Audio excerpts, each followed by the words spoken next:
गिरिजा कुमार कर दुखावा हमार पार।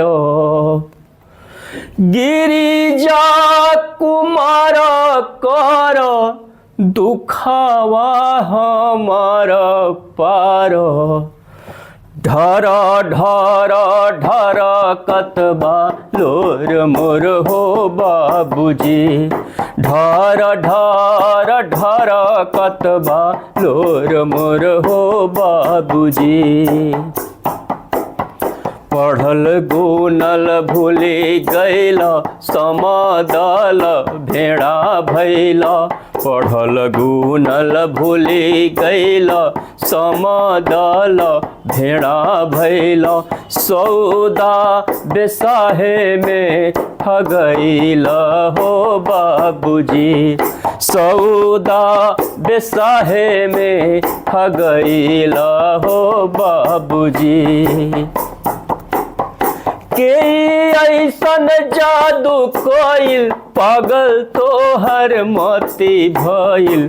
के ऐसन जादू कोइल पागल तोहर मती भइल। नेटी काटी के बेटी भसियावाला हो बाबूजी।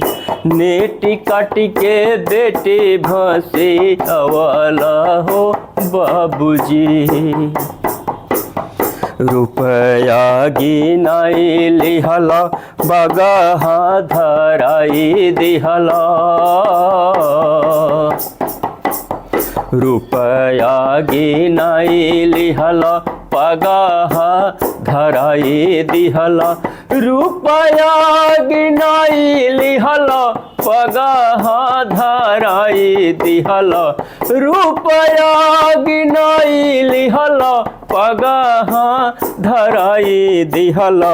चेरिया के छेरिया बनवाला हो बाबूजी। चेरिया के छेरिया बनवाला हो बाबूजी।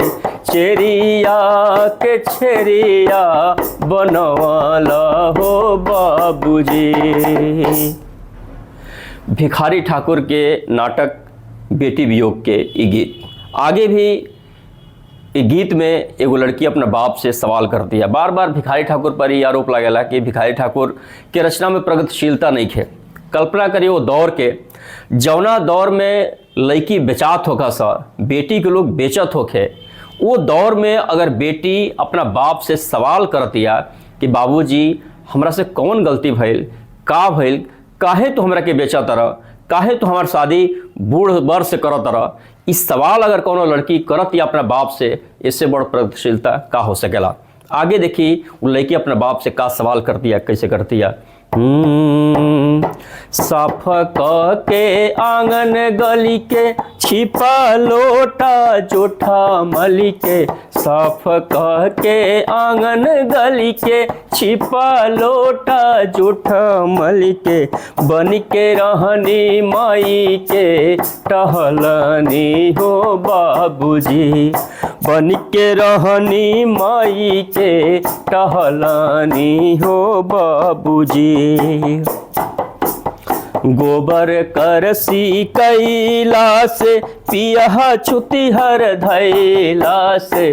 गोबर करसी कैला से पिया छुतिहर धैला से। कवना करनिया में चुकली हो बाबूजी। कवना करनिया में चुकली हो बाबूजी। बर खोज चली गईला मल लेके घर में धैला। बर खोज चली गईला मल लेके घर में धैला। दादा लेखा खोजला दुल्हावा हो बाबूजी। दादा लेखा खोजला दुल्हावा हो बाबूजी। ऐसन देखल दुख सपना भइल सुख, ऐसन देखल दुख सपना भइल सुख, सोनावा में डलल सोहगावा हो बाबूजी, सोनावा में डलल सोहगावा हो बाबूजी। घुटी पर धोती तोरा आस कैल नस मोर, घुटी पर धोती तोरा आस कैल नस मोर, पगली पबगली भरवल हो बाबूजी, पगली पबगली भरवल हो बाबूजी। हंसत बालोग गैया के सूरत देख के सैया के, हंसत बालोग गैया के सूरत देख के सैया के, खाई के जहर मरी जाई बिमोर हो बाबूजी, खाई के जहर मरी जाई बिमोर हो बाबूजी, खाई के जहर मरे जाई बिमोर हो बाबूजी, खाई के जहर मरे जाई बिमोर हो बाबूजी।